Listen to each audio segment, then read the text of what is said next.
একজন ইহুদি মায়ের একটা সন্তান হয়েছে। এই সন্তানটার সাথে দাজ্জালের যে আলামত এগুলো মিলে যাচ্ছে, ঠিক আছে। এই সন্তানের নাম হচ্ছে ইবনে সাইয়্যিদ। কি নাম? ইবনে সাইয়্যিদ। তো নবী সাল্লাল্লাহু আলাইহি ওয়াসাল্লাম ওমর রাদিয়াল্লাহু আনহু এবং অন্যান্য সাহাবীদেরকে নিয়ে ইনভেস্টিগেট করতে গেলেন। ইনভেস্টিগেট করতে গিয়ে তাকে ডাকলেন, ইবনে সাইয়্যিদকে ডেকে বললেন, তার চুলগুলো কোঁকড়ানো ছিল ঠিক দাজ্জালের চুলের মতোই। চোখের মধ্যে একটু সমস্যা ছিল, কারণ আমরা জানি দাজ্জালের ডান চোখে একটু সমস্যা থাকবে। আঙ্গুর কালার দেখেছেন? আঙ্গুর, চোখটা অনেকটা আঙ্গুরের মতো হবে, ফোলা। ইবনে সাইয়্যিদের কাঠামোটা মিলে যাচ্ছিল। নবী সাল্লাল্লাহু আলাইহি ওয়াসাল্লাম তাকে ডেকে বললেন, তুমি কি দেখো? ইবনে সাইয়্যিদ বলছে, আমি আরশ দেখি। নবী সাল্লাল্লাহু আলাইহি ওয়াসাল্লাম বলে, আরশ কোথায়? সে বলছে, আরশ পানির উপরে। কোথায়? পানির উপরে। তখন নবী সাল্লাল্লাহু আলাইহি ওয়াসাল্লাম বলছেন, তুমি তো তাহলে শয়তানের আরশ দেখছো। কার আরশ দেখছে? শয়তানের কিন্তু আরশ আছে। শয়তানেরও কিন্তু একটা আরশ আছে। কোথায় এটা জানেন? সমুদ্রের উপরে। এবার দ্বিতীয় প্রশ্ন করছে, তুমি কি বিশ্বাস করো যে আমি মুহাম্মদ শেষ নবী? তুমি কি বিশ্বাস করো যে আমি মুহাম্মদ শেষ নবী?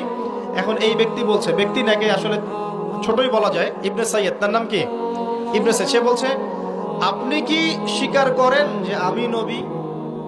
কে বলছে? ইবনে সাইয়্যিদ। এই কথা শোনার সাথে সাথে ওমর রাদিয়াল্লাহু আনহু তিনি বলেন, ইয়া রাসূলুল্লাহ, সে তো নিজেকে নবী দাবি করছে, আপনি আমাকে অনুমতি দেন, আমি এক কোপে তার গর্দানটা নামায় ফেলি। কে বলছে এটা? ওমর। এবার রাসূল সাল্লাল্লাহু আলাইহি ওয়াসাল্লাম স্টেটমেন্ট শোনেন, সহিহ মুসলিমে আছে। এবার নবী সাল্লাল্লাহু আলাইহি ওয়াসাল্লাম বলছেন যে, না ওমর দাঁড়াও, যদি সে সত্যি দাজ্জাল হয়ে থাকে, কথাটা শোনেন, যদি সে সত্যি দাজ্জাল হয়ে থাকে, তুমি তাকে হত্যা করতে পারবে না। তাকে হত্যা করবে নবী ঈসা আলাইহিস সালাম। কে হত্যা করবে? আচ্ছা। আর যদি সে দাজ্জাল না হয়ে থাকে, তাহলে নিরপরাধ মানুষকে হত্যা করার মধ্যে কোনো ফায়দা নাই। এখন একটা হাদিসে আপনি দেখলেন সে দ্বীপে বন্দী। দ্বীপে যদি বন্দী থাকবেই, আমার প্রশ্ন আপনার কাছে যে তাহলে নবী সাল্লাল্লাহু আলাইহি ওয়াসাল্লামের চেয়ে কি কেউ বেশি জানতে পারে সে দ্বীপে বন্দী আছে না নাই? নবীর চেয়ে এটা কি কেউ বেশি জানতে পারে সে এখনো দ্বীপে বন্দী অবস্থায় আছে কি নাই? এটা সবচেয়ে ভালো কে জানবেন?